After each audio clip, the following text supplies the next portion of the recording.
Bonjour tout le monde, on est rendu à la semaine 2 de l'exercice pratique 1. On va continuer notre cadre de vélo Caméléon 4. Ici, moi j'ai pris un petit peu d'avance, mais c'est pas grave, je vais vous expliquer comment j'ai fait. Si on se rappelle bien, la première chose à faire, c'était de se créer des plans latéraux avec les axes, de venir insérer les deux attaches à 136 mm de distance, et ensuite on va venir créer le reste. Moi j'ai pris un petit peu d'avance, j'ai créé les deux plans qui sont là. J'ai créé aussi les axes. Ça, je pense que tout le monde est capable de créer les axes. Et j'ai inséré mon attache, l'attache droite.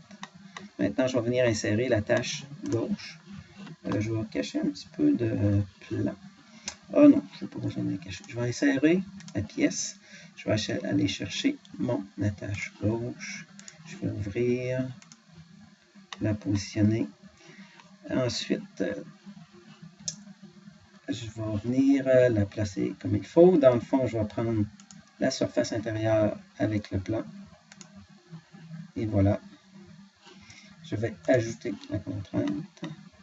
Ensuite, je vais chercher l'axe avec l'axe. Et voilà. Et pour la dernière contrainte, ici, je peux tout simplement prendre le plan. Oups, j'ai pas fait attention. J'ai oublié de faire ajouter pour l'axe.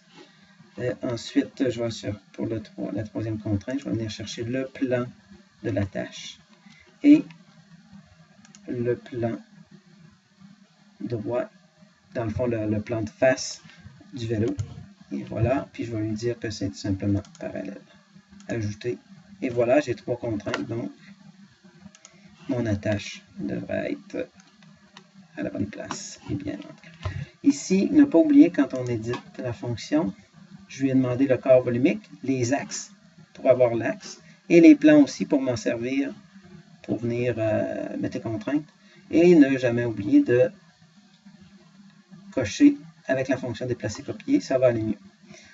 Si vous ne cochez pas, ça va faire pareil, c'est juste que vous allez être obligé de faire une fonction de plus. C'est-à-dire venir rechercher dans l'édition directe, déplacer, copier le corps. Tandis que là, est intégré directement dans la tâche. OK, je vais cacher ensuite. J'ai pris un petit peu d'avance aussi. On va venir faire le bras du bas au niveau du triangle. Je vais cacher mes plans parce que je trouve qu'ils sont un petit peu de trop. Je peux aussi cacher mes axes. Parfait. Et toi, j'ai plus besoin de toi. Et voilà. Maintenant, on va se servir, on va venir faire l'axe qui est ici. J'ai créé un plan. On verra pourquoi j'ai caché mes plans. Qui est là. Dans le fond, si je veux, je vais venir au niveau des plans, je vais tout les cacher. Ici, on peut venir cacher les plans. Et voilà. Bon. Fait que, au moins, on va voir quelque chose. Et voilà. Maintenant, je vais faire le bras du bas. Pour nous aider, on va commencer par créer peut-être le boîtier de pédalier. Dans le PDF, si je me rappelle bien, j'ai déjà un diamètre qui est ici de 1,688 pouces. Ça, c'est le diamètre. Je pense que je l'avais mis un bon diamètre. On va vérifier. C'est pas grave, on va le créer un peu plus long que ça par le plan droit, le cercle. Passe là.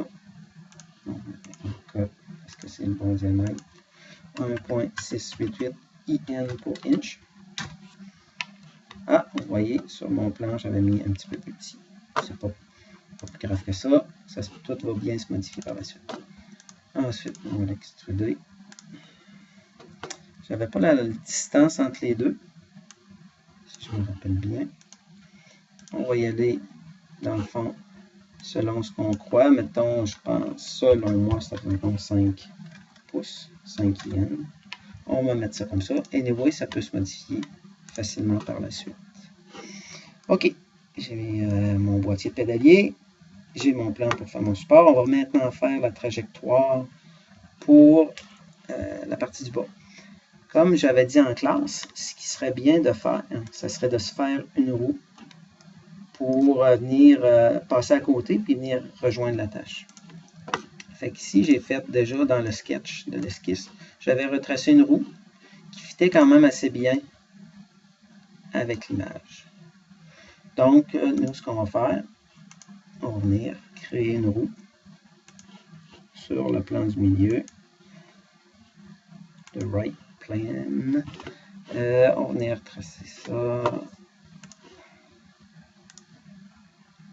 Même, je peux venir me mettre égal à l'autre. Et voilà. On va faire juste le pneu.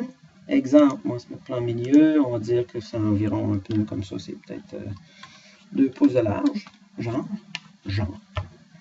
On va prendre une fonction mince. Pas besoin de tout le cœur.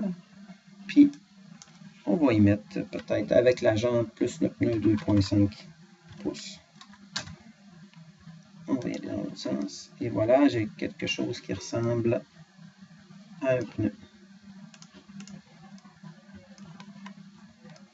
Parfait. Donc, je sais que ma trajectoire va venir se prendre sur la tâche à ce niveau-là. Et va venir, dans le fond, se fixer sur le boîtier. On voit que la tâche versus le plan, ça passe bien. Donc, on va venir faire la forme. On va se créer un esquisse. On va venir faire la trajectoire de notre patte du bas, si on peut l'appeler ainsi. Donc, on va se mettre là-dessus. Le plan, on va se faire une esquisse. L'important, c'est de tout bien contraindre. Moi, souvent, j'ai l'habitude de le faire, je ne dirais pas n'importe comment, parce qu'il ne faut jamais dire ça, mais j'y vais avec selon ce que je pense. Ensuite, on revient, select, et voilà. Là, je le place selon ce que je pense. Maintenant, on va venir mettre les contraintes. Je vais faire apparaître les axes parce que je voudrais que celui-là soit contraint lui. Coïncidence. On peut même lui donner une distance rendue là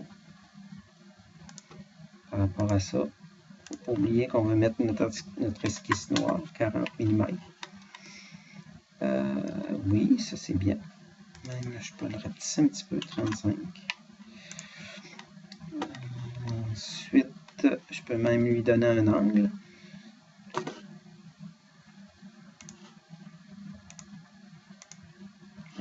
Oui, normalement, on est capable avec un axe. Et voilà, on va y aller à 85. On peut venir même donner des rayons. On va mettre 45. L'avantage d'y aller à l'œil, c'est qu'ensuite, on vient juste arrondir. On va mettre 45-45.